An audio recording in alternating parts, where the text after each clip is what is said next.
Welcome to Truest Blood, the official True Blood podcast. I'm Kristin Bauer. And I'm Deborah Ann Wool. And you've been invited in. I want to do bad things with you. On Truest Blood. Welcome back to Truest Blood, where we sink our fangs into the series episode by episode. Yes, we're so excited to talk about this week's installment. It's entitled Sparks Fly Out, directed by Daniel Minahan. Many people claim that this is their favorite episode from the first season, so we'll dig into why we think that is. Yeah, we got to talk to Shad and Lynn of The Vault. Oh, so fun. They made a fan site at the time, so they know all about what it is to be a fan of this show. They really had their finger on the pulse of our fans. And then we spend a good amount of time with Alex Wu, who is the writer of this episode, as well as a producer of the series overall. But first, this week on True Blood.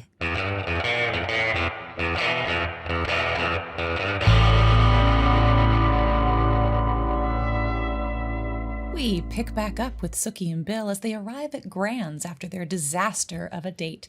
A fight ensues, and this time she calls it off for good. Down the road a pace, Tara is going off on Lafayette for giving Jason V. Giving vampire blood to Jason Stackhouse is like giving ho-hos to a diabetic. You know he can't control himself. But when Lafayette goes to apologize, he instead finds himself convincing Jason to give V one more shot, this time the right way. Upon hearing that Sookie and Bill have officially split, Sam wastes no time asking her out himself. It seems Sam's idea of a good first date is a Civil War talk at her grandmother's church for which her vampire ex-boyfriend is the keynote speaker. Ugh, Sam. But it does seem the event of the evening is the whole town has come out to see the local vampire with varying degrees of suspicion, awe, and envy. Mama, he's so white. No, darling, we're white. He's dead.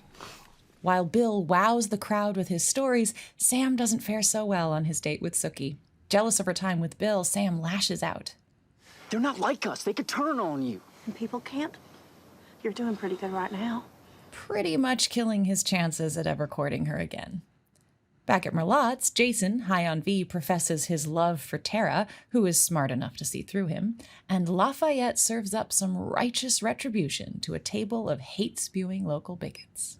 Back at Compton Manor, Bud and Andy, Bon Tom's PD crime team extraordinaire, question Bill about the recent murders. He gives them some information, as well as the creeps, and they exit in a hurry, leaving Bill to reminisce about the night he was made vampire. Oh, I died. Oh, yes. Which is also the night he lost his human life forever. Sookie takes a cab home from yet another bad date to stumble upon a second dead body in as many days, this time in the family kitchen. She finds Gran in a pool of her own blood.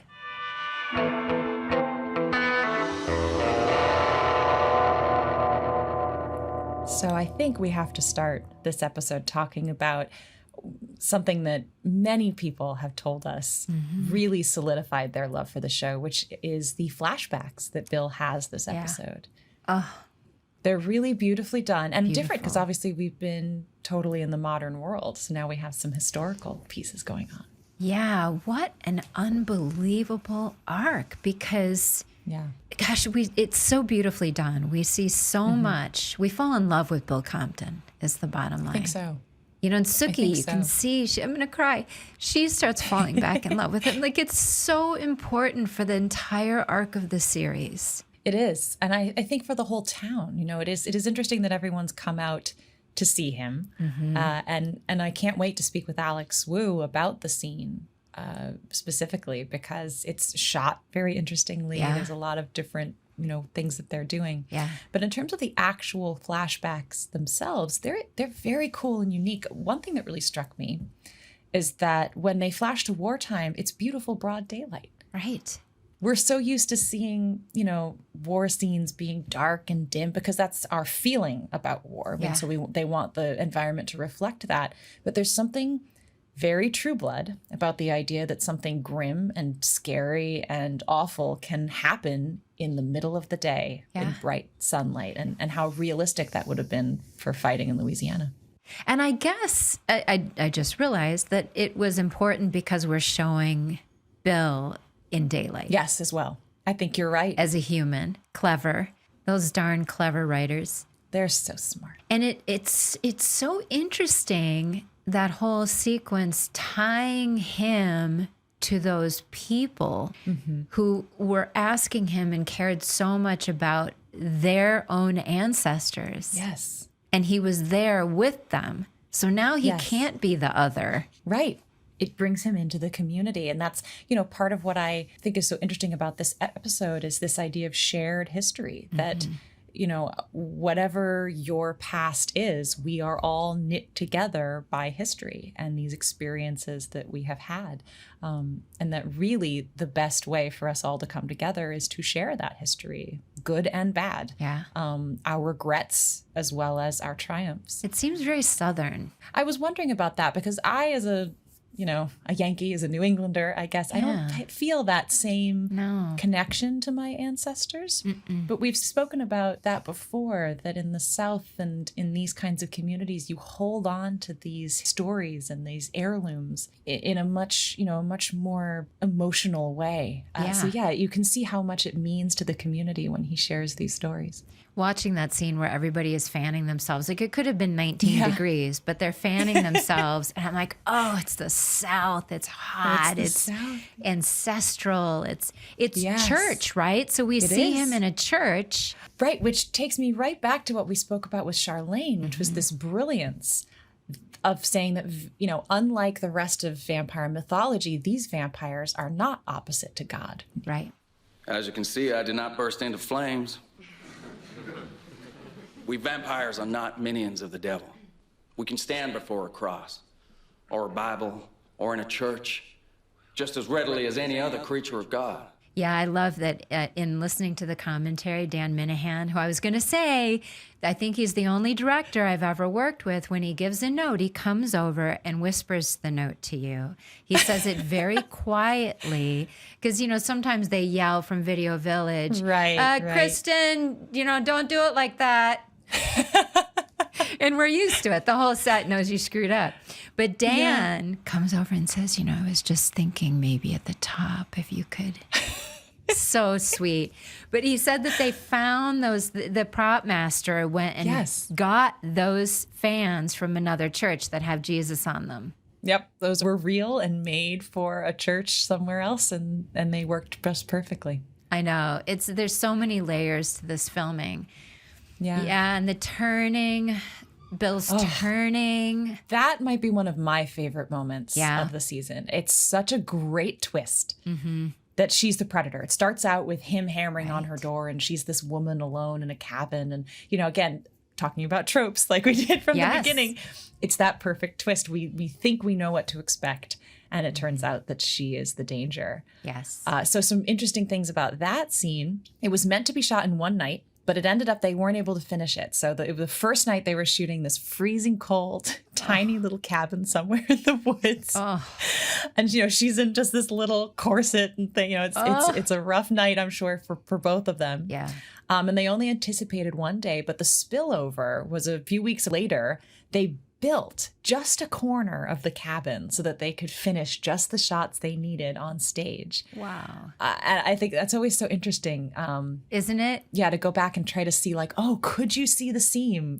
Where is the fake cabin and where's the other? But because of lighting and hair and makeup and, continuity is an incredible part. We'll at some point do a whole discussion about continuity. And continuity on blood is it was so intense doing. Extremely intense. It was extremely intense. My making flashback, and we'll get to in season 5. Oh boy. I had a similar thing. And it's weird when you go and just show up to do this little tiny piece. It was practical, we call it. So it was special effects with the blood because there was some sort of rigging with a tube up her back or something. Yes. But it was done practically. That wasn't done in CGI. Yeah. And Steven said he drank a lot of blood. Oh, boy. Yeah. And as we've discussed, it was not always the most delicious it's substance a bad to drink. idea. Yeah, yeah. And speaking of that, this is the first time we're seeing the process of making a vampire. Yes. So this draining a person almost to death, and then right before they die, feeding them your own vampiric blood to replenish them. Now, we won't yet see what happens after that step, but that is the first time we're sort of getting a hint into the lore of these vampires. Yes, that's big. And then the third flashback, which I think is really the one that hit everybody in the feels, is when he goes to see his family for the last time.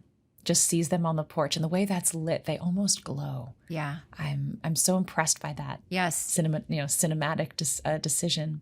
And they just changed his hair back to olden times, and he had on his war jacket, infantry. War coat. Yeah, oh my God, jacket. I don't know terminology. Uniform. Lord. Uniform.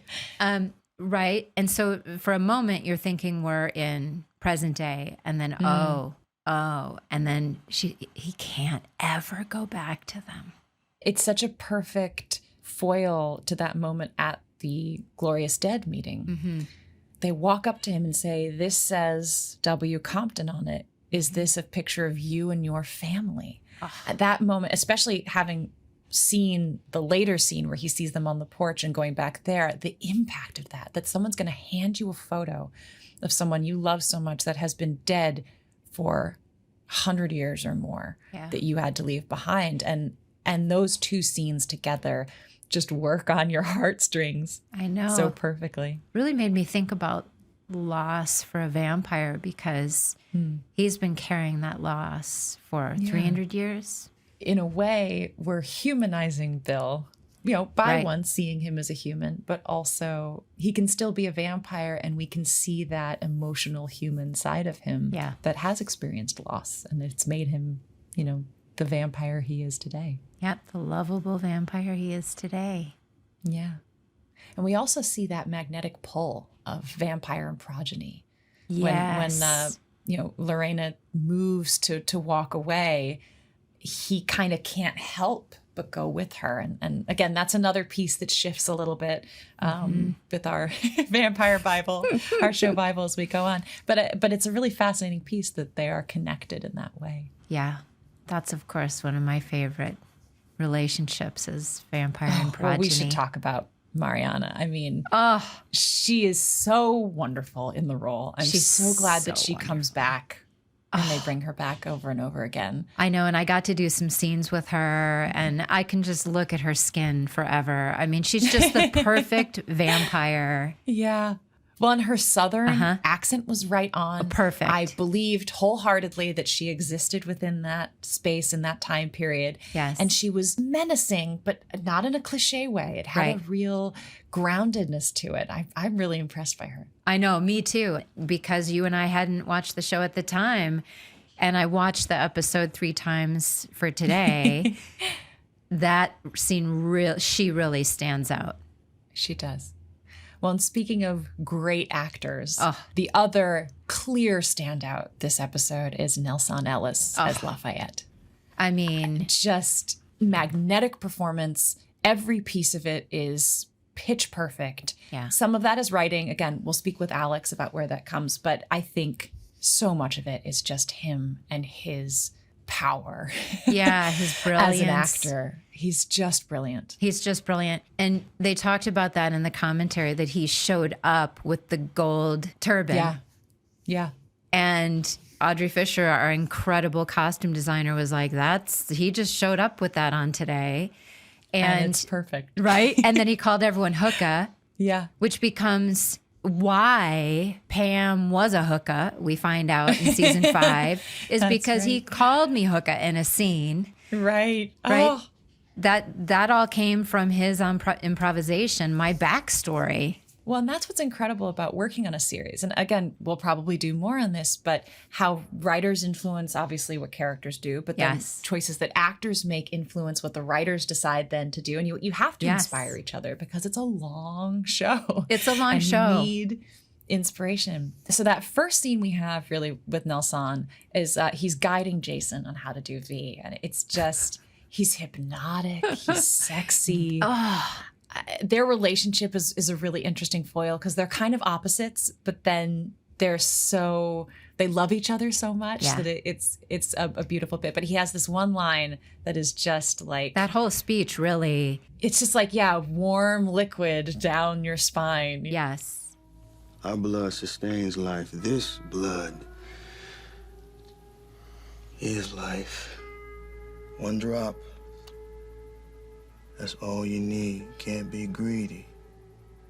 Billions of molecules of pure, undiluted, 24-karat life.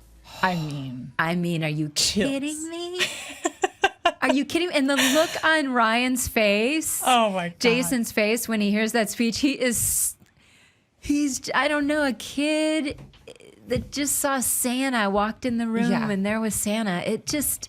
I mean, I want to do V right now. I know. Based on that speech alone. It sounds absolutely yummy.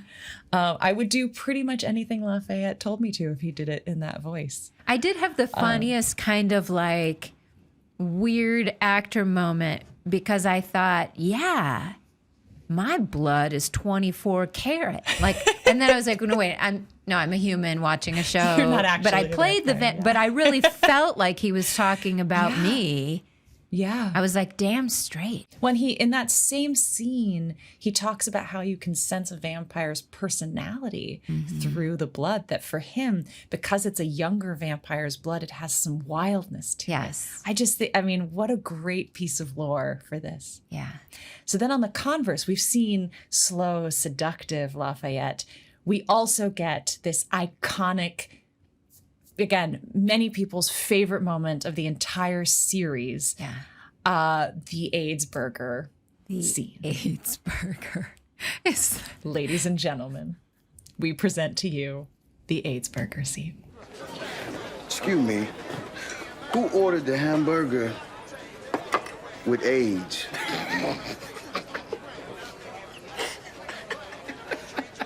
I ordered the hamburger deluxe. In this restaurant, a hamburger deluxe come with french fries, lettuce, tomato, mayo, and AIDS. Do anybody got a problem with that? Yeah. I'm an American, and I got a say in who makes my food. Oh, baby, it's too late for that.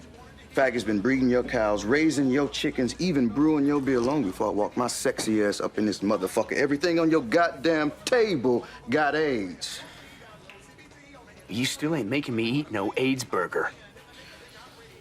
Well, all you gotta do is say, hold the AIDS. Here. Eat it.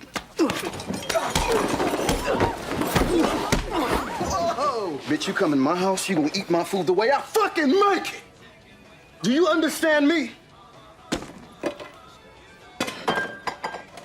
Tip your waitress. Holy moly. I mean, I think, in this moment, Nelsan and Lafayette get to represent strength for so many people. Yeah. The fantasy of righteously standing up to bullies, bigots. Yes. It's such an important moment. And, Lafayette has a lot of backup. He's got friends. It's his place of work and all that. But this is also a brave moment. Yeah, this is a very, very brave moment. This is in the South. This is a brave moment anywhere.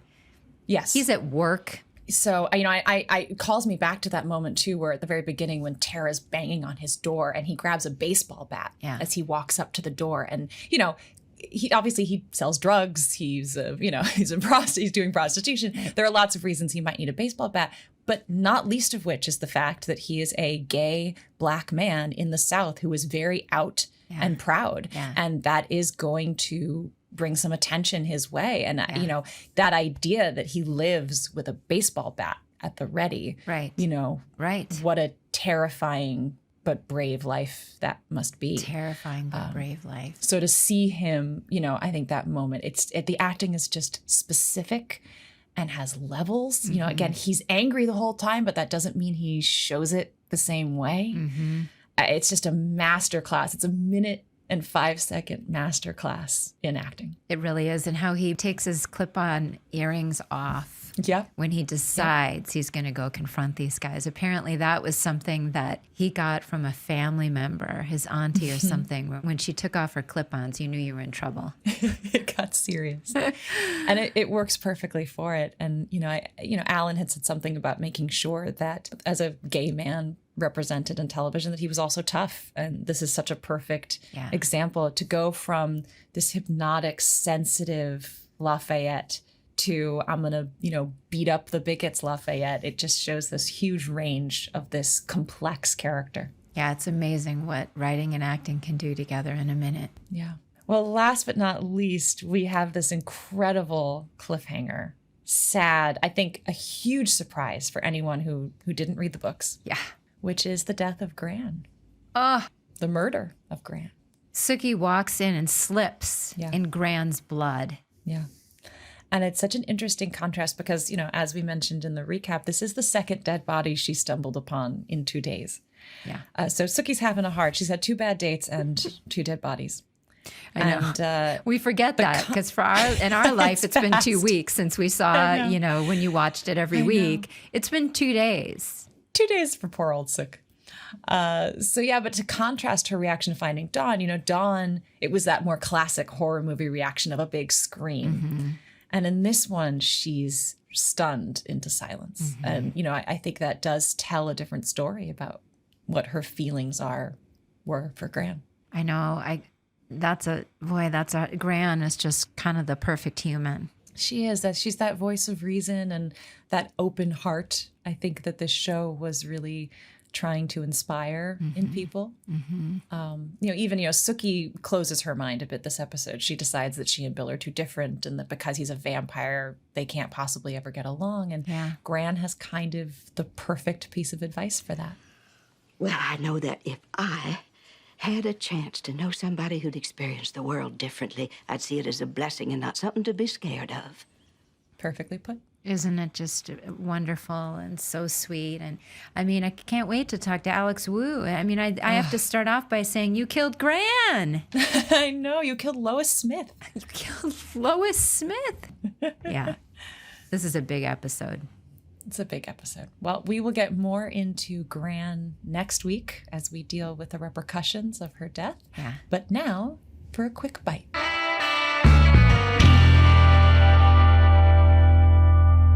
This week, we got our first look at the blood tears of a vampire. Whether that's a small smudge on a hanky or the full-on Alice Cooper treatment, between makeup and post-production, we got it done. For a falling tear on camera, actors cried naturally, and in post, those clear tracks were colored in a deep red to create the look of blood. However, this can get expensive frame after frame, so often we shot the initial tear droppage in its own shot for CGI, then makeup would fly in, and following the natural tear streaks, add the red to the actor's cheeks. This gave the desired effect, and any subsequent tears shed during the scene would mix with the makeup and color themselves. Easy as lights, camera, action.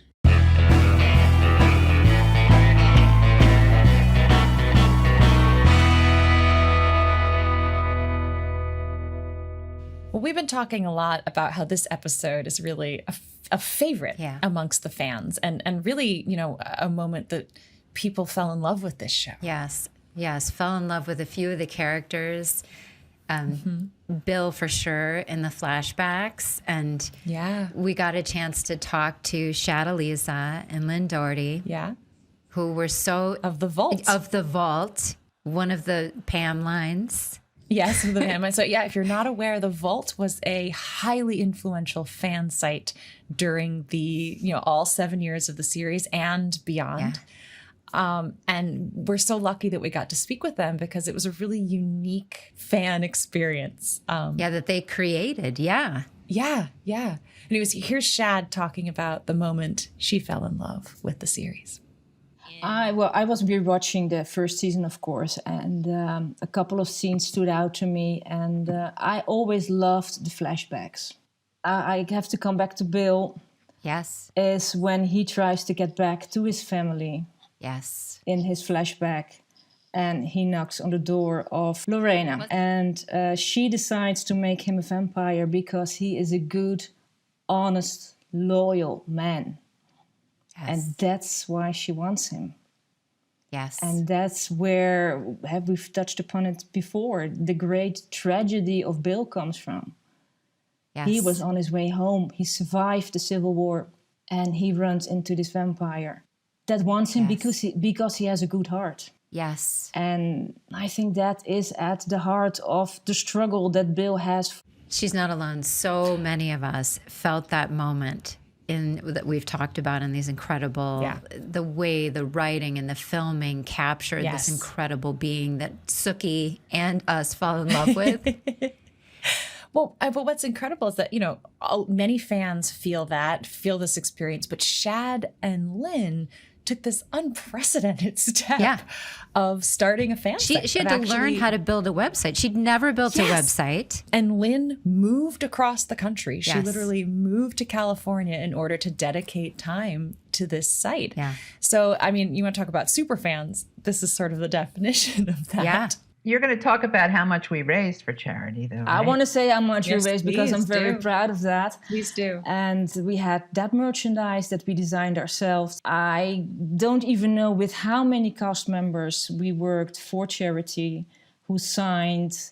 Also you, Kristin and Deborah, of course, and Stephen, and so many. Yeah. For all kinds of charities, always chosen by the actor. So it was something personal, something close to their hearts. At the end, when we stopped posting on the vault, we went over all the numbers, and we came just a couple of $100 short of $60,000 that we raised for charity. Almost $60,000. Wow! Oh my goodness! Yeah. Well, yes, snaps. Yeah. Shad and Lynn, by the way, it's kind of funny. Yeah. They've never met. The two of them ran this together for 7 years. So Shad and Lynn is Dutch and lives in Italy. And Lynn moved all the way from the East Coast to California, and we saw her, we know her. Mm-hmm. I actually went to Italy and Shad showed me around. That's right. Yeah, so I've met her. So they became these fixtures in the show, and that took some time. I mean, there was an evolution, I think, in the beginning. It was like, who's this wacky fan who's showing up places and wants to talk to us? And then by the end, they really had earned our trust, HBO's trust. Yes. And I think to remember as well, this is a kind of a pre-social media world. Totally. This is 2008. Yeah. So the only people that were doing recaps and talking about the show were journalists. So to have sort of amateur influencers, if you will, was a new thing. It was a very new thing. It was interesting how HBO eventually really embraced these two women because they were so unbiased. Yes. They weren't gossipers. They weren't looking for spoilers. They were professional, accomplished women who took this on as a fun thing and became the center of the beginning of what we have now that we're just so used to in the social media world. Well, so here they are talking about the impact that they had on that. I think what we did, and to be quite honest, I think we really helped a lot. We helped the publicity for the show a lot. We paved the way, Shad. We paved the way, especially you, because you went to these events. But it is normal, much more normal now for a network to work together with fan sites, to give them tidbits, to give them an invitation to something. And probably HBO in the beginning was also thinking, okay, well, they are approaching talent for interviews. Who are these people? What are they doing? This is not the way we are used to working with press. But we weren't press, of course. Yeah. Yeah, we really grew to trust them. We would, they were eventually invited onto the red carpet by the end. That's right. It got to the point where it was mutually beneficial for HBO and the cast to work directly with them and invite them to the premieres and invite them to set, because they were now creating a space where the experience of watching True Blood could continue even when the show wasn't on, which is what social media does today. I was going to say. But that didn't exist then. They were It's totally normal now. Right. But back then, these kind of third-party sites were sort of looked down on. And they really elevated that space. They did. We are so grateful to Shad and Lynn for their friendship and support. I'll cry again for all the years. They were just such a wonderful, wonderful team. And appreciate them. They were our first official interview for this podcast. Yes. So we appreciate them letting us cut our teeth, so to say. Yes. Well, today we have a very big interview we're excited about. We're speaking with Alex Wu, who was the writer of this episode and a True Blood writer and producer for the entirety of the series. Yes. So we have a lot to talk about with him, but we're especially excited to dig into this specific episode. Yes, can't wait.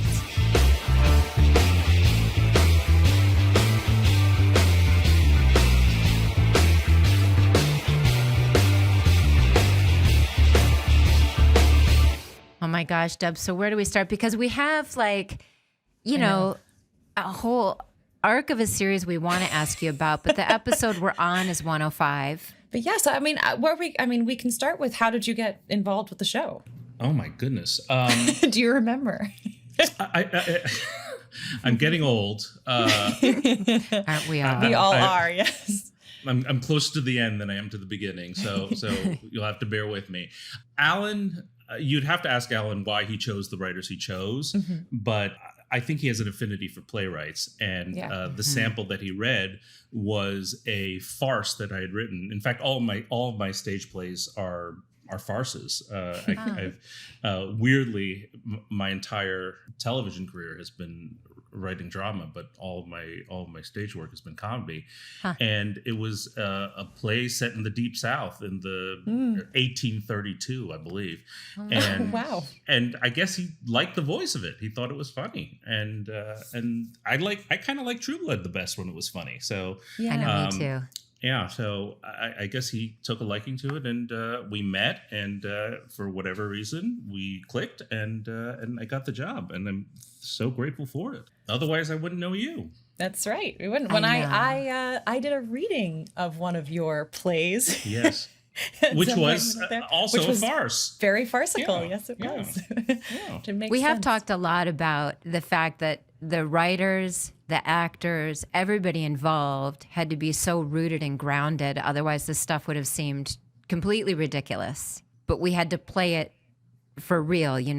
There's so many actors in the show that are brilliant at this. I'm always amazed at Ryan Quanten. I know, see?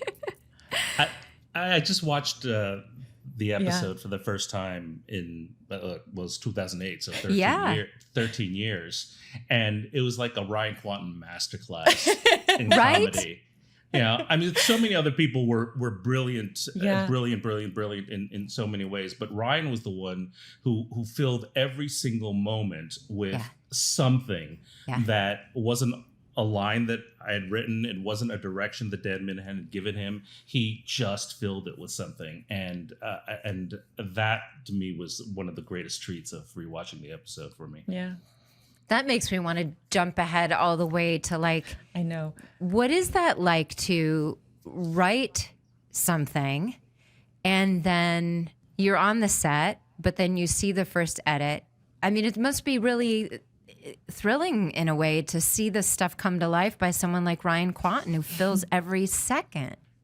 Well, I like to say it's just sheet music. It's a script. A script is nothing until someone sings it. Unlike I started my writing career a million years ago as a fiction writer, and a short story or a novel is the thing itself. It is the entire work of art.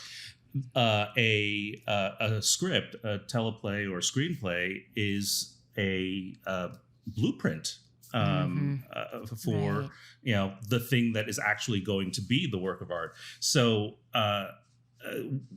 it's just a set of directions, and so you as a reader and as a writer, you put up a little theater in your mind of what that might seem like. And when things aren't going well, often your hopes are dashed. But on this show, and definitely in this episode, it's was so gratifying to see your expectations exceeded so many times, again and again and again. And with this particular cast, I'm not saying it because I'm talking to two people I'm talking to two people who weren't even in this episode. We're not totally. You're safe. Yeah. But there have been times when I have written lines for the two of you, and it's just better than what I could have expected or had imagined in my own head, and that's one of the most gratifying experiences of all. So, Chris, in your process of writing and coming to a show, specifically maybe in genre, was there certain research that you did or particular themes that you were drawn to as you approached this project? It's funny. This was it's a really important episode to me because even though it was the fourth show that I had done in my career in television, it was the first time that I was given real ownership over an episode. The other shows that I had worked on as a low-level writer, you're always heavily rewritten.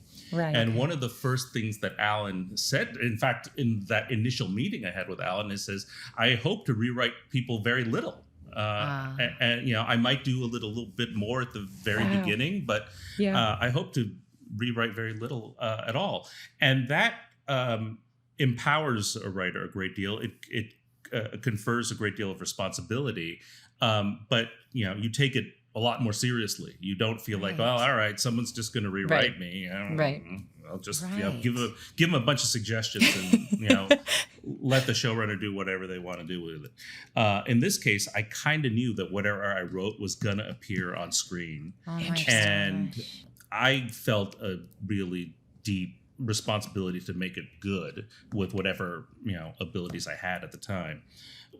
That episode is really, really special to me for that reason, and also it was the first episode I ever produced. It was my first episode at producer level, so I also produced that on set. So it was a first for me in many ways.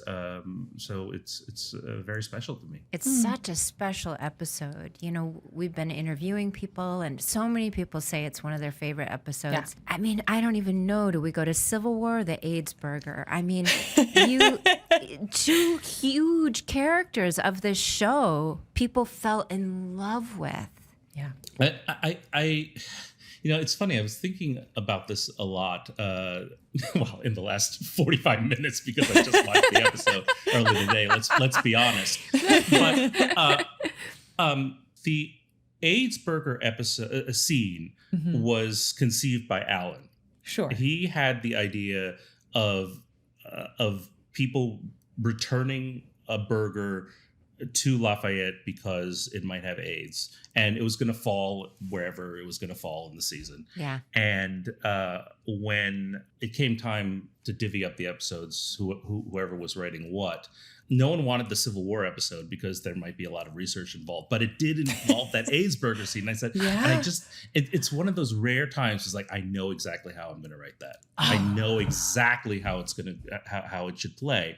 And sometimes in a writer's room, because I personally don't think I don't think very fast on my feet. In a writer's room, if you just pitch out your ideas, they can get shot down by someone who thinks faster than you do. And so I just kept my mouth shut. I think I know how to do this. I'm going to write it. Okay. So I knew I wanted that scene. But the thing that I was thinking about now, so many years later, was that you would almost never see that scene further into a series because you have so many other balls to juggle. Right. It's a scene that just not plot lives on oriented. its own. It has nothing to do with the plot, even though those characters do show up a little bit later. I mean, it was because they were in a memorable scene. They could have just been in that one episode and disappeared. Having broken so many episodes of television, you always overstuff the turkey. You just you're just trying to give everyone so many beats and so many scenes, and if it doesn't have something integral to do with the central plot, then it can go. No matter how good it is, it can always go. And if it wasn't a scene that Alan had I really want this scene in the show, I don't know if it would have gotten into the show. So that's kind of a reminder. I have to say, I don't know if I've always taken my own advice on this. It's a reminder to just sort of leave some breathing room. Yeah.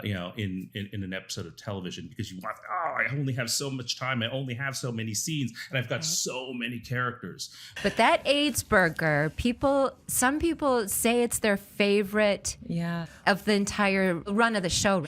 Just Nelsan. I mean, we just have to take a nod, right? Oh, Nelsan Ellis, man. I look, what he said, what you saw on that screen is not exactly what I wrote. I mean, he made it a lot better. Let's face it. And Nelsan was one person that Alan had given more freedom to ad-lib than others, because not everyone is a great ad-libber. No, let's face it. Most actors aren't, I think, actually, because our job is everything that isn't said. So when actors ad-lib, I think we're too literal. We say exactly what's on our minds, which is not good writing. I was very eagerly awaiting that day of shooting. And there have only been 2 times in my life where I've been on set and I've written something and the actor just blows the doors off. And when the director calls cut, everyone in the crew applauds. Wow. That was one of them. The other one is somewhere later on in the season, in the series, and we can talk about that some other time. Yeah. But I'm not surprised. It was so gratifying to see something so much better than what I could have even imagined. And I'll be honest, I thought it was going to be pretty good. I knew how juicy that was, because Alan had already just fleshed out the entire shape of that scene, and it was going to be good. It was going to be funny, and it was going to be poignant, and it's going to be powerful. But then the physicality he brought to it, taking off the earrings, all the stuff that he did that was nowhere in the script. Made that sort of transcend anything I could have hoped. It was pretty damn good on the page too, Alex. Yes, it was. It was pretty damn good. Talking about all these incredible performances and all the great writing, and you can see why it would be so difficult to kill people. Nelsan and Lafayette being one of those people who was rescued, I think, partially because of what an incredible performer Nelsan is. Which connects me to the Civil War meeting. Yeah. And I'm reminded by how big a cast of characters there is in this show, even at the very beginning. I know, I mean, more and more people came in by the boatload as the show went on. But even at the very beginning, there were a ton of people.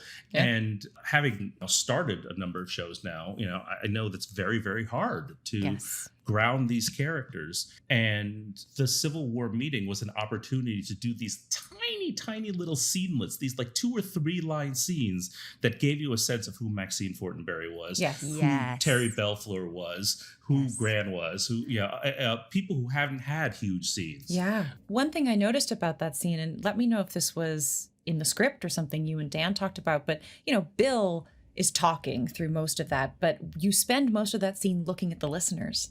And I think exactly to your point, we're learning more about who each person in the town is by how they respond to Bill, which is such a fascinating, again, subtle, unique way to learn about who these people are. Yeah, I think we had to do that early in the series because otherwise, if it's all Bill, because we spend a lot of time with Bill, we have that.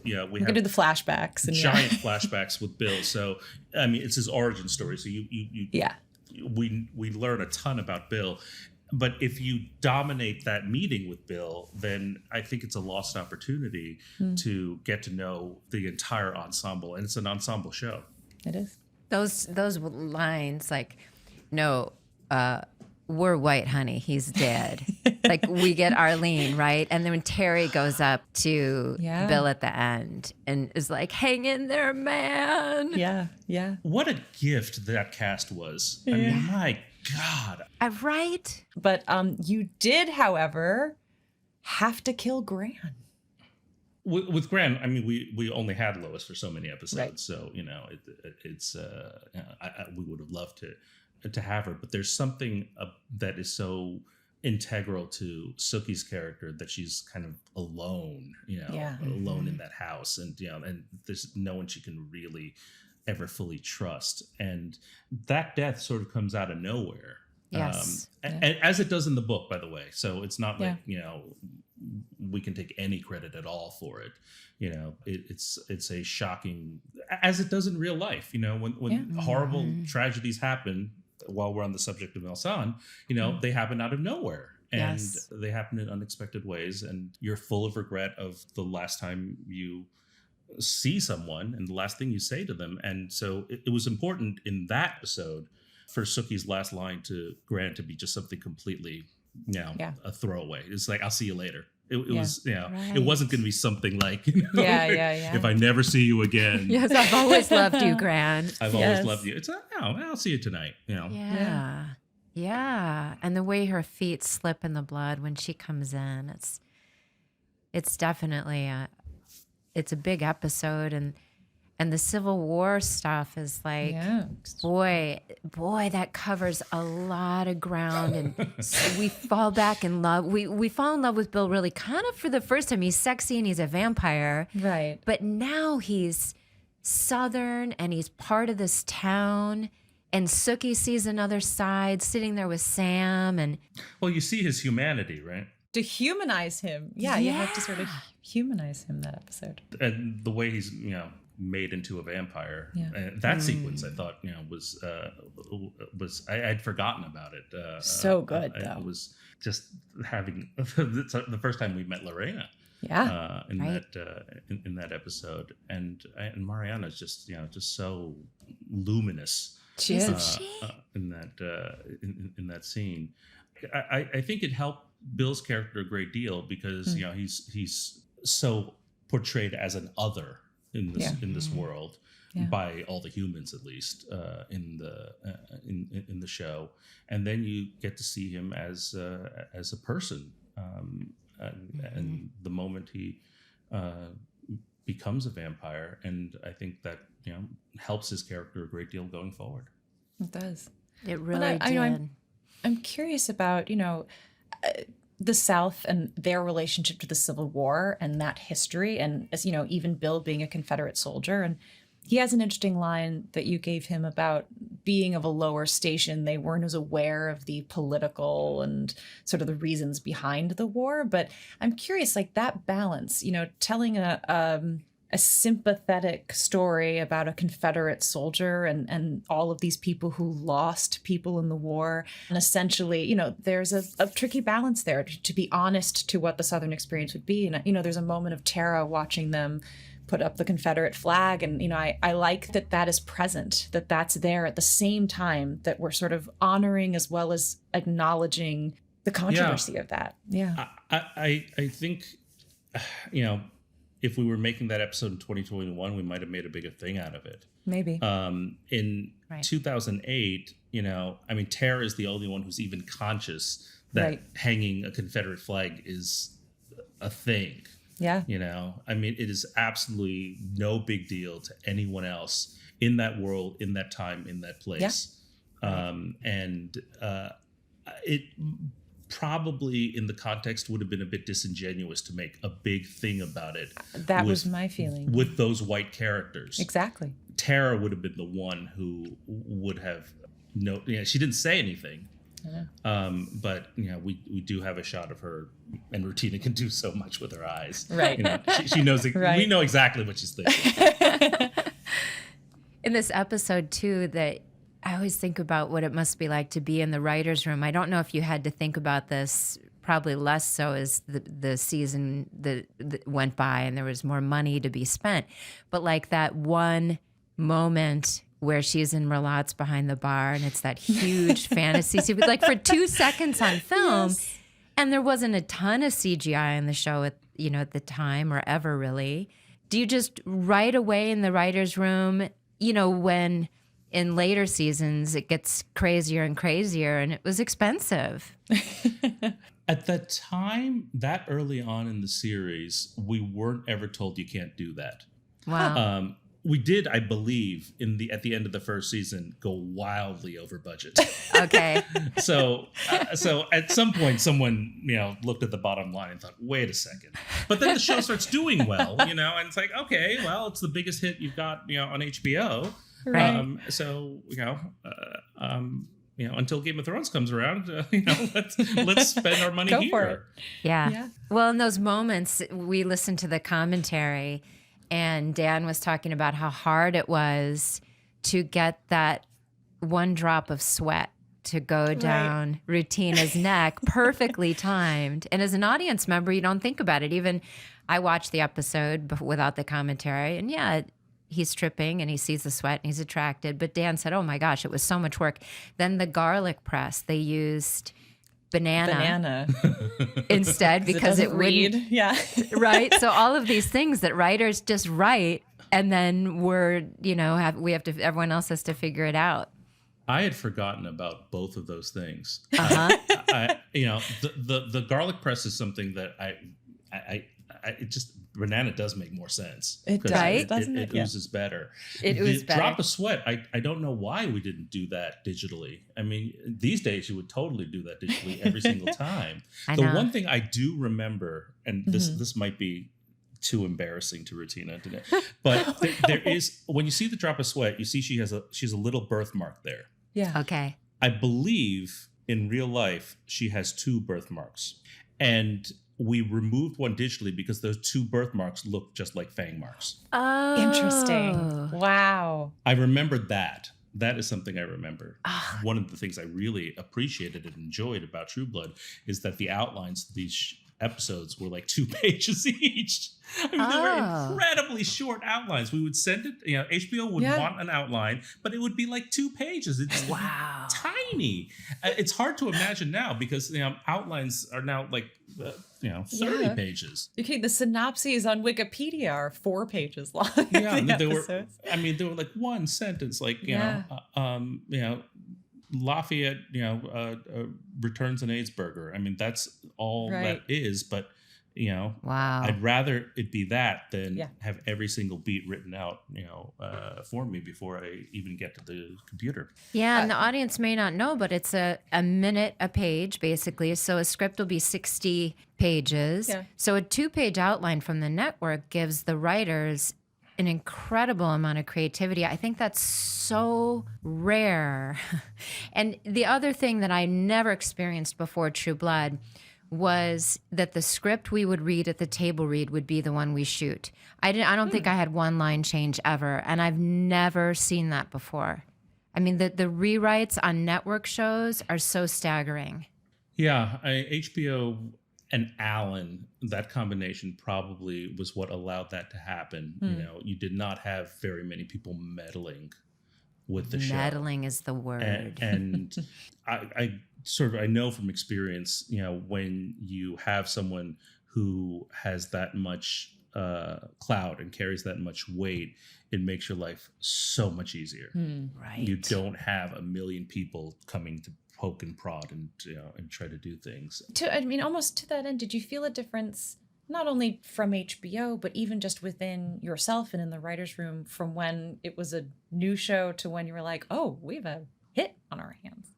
Is there a different kind of pressure or expectation? I don't know about pressure. It was delightful. It was great. Right. It was the first time I was working on a TV show that like everyone knew about. That was an amazing experience. Yeah.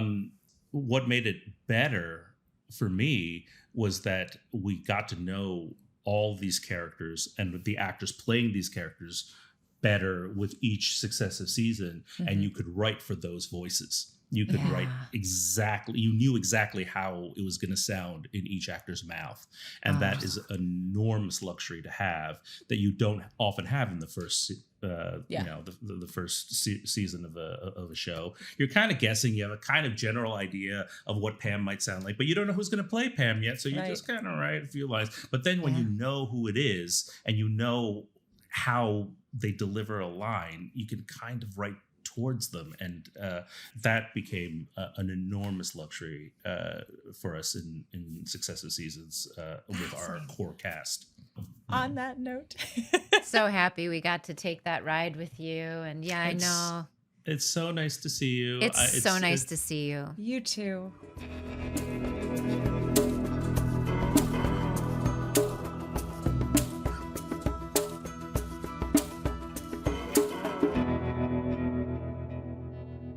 How great was that to talk to Alex? I miss him. I miss him. He was one of the writers that was there almost to the end, not quite into season 7, but to know that you'd get to work with him twice a season on his episodes. I always look forward to them because they were so well written, and he was so easy to work with on set. So sweet. Yeah. So sweet. I remember going to a party at his house, just personable and so humble. Well, what we haven't gotten to speak about with him, because he's so humble, is all the incredible success he's had since True Blood. Yeah, he's a really in-demand writer now in Hollywood and elsewhere, and so I'm just so happy for him that that's really paid off. Yeah, and he was, for True Blood alone, Emmy nomination, 2 Golden Globe nominations, WGA nomination, NAACP Image nomination. I mean, I'm so glad you said that after. Yeah, because so I didn't embarrass him by praising him I couldn't too much. say it to his face. he would have just crumbled and disappeared. He's so humble. That was just lovely. Absolutely lovely. Well, next week we've got more going here. Next week on Truest Blood, we're going to be dissecting episode 106, which is entitled Cold Ground, aptly, because the majority of the episode is Gran's funeral and how Sookie processes that. Yes. Emotional pie. You'll see what that means. A lot of emotional pie eating. Yes. That's poignant. Ends with the moment all fans of True Blood have been waiting for up to this point. Yeah, it's the how do you want to say this, Deb? Let's see, the traditional Sookie cherry popping, perhaps. Yes, in the more popping ways than of the one. cherry. The popping of the cherry. Yep. We're going to talk with Adina. Yes. So excited. She has a really fascinating arc. I mean, over the whole series, but in this episode alone, we see a really different side of Letty Mae. So I'm curious what Adina has to say about that. Yeah, Adina Porter played that role, but her character is Letty Mae Thornton. Well, thanks for listening, Truvies. Subscribe and follow wherever you listen to your podcasts, and we'll see you next week. Yep. Y'all come back now, you hear. Truest Blood is produced by Safe Haven for HBO Max. Executive producers are Janina Gavankar, Kristen Bauer, and Deborah Ann Wool. Our producer is Gabrielle Gallon, and our audio producer is Christopher Wool. Our theme song was recorded just for this podcast by Jace Everett. Additional music was composed by Timo Chen. And remember, you can watch all of the original episodes of True Blood on HBO Max.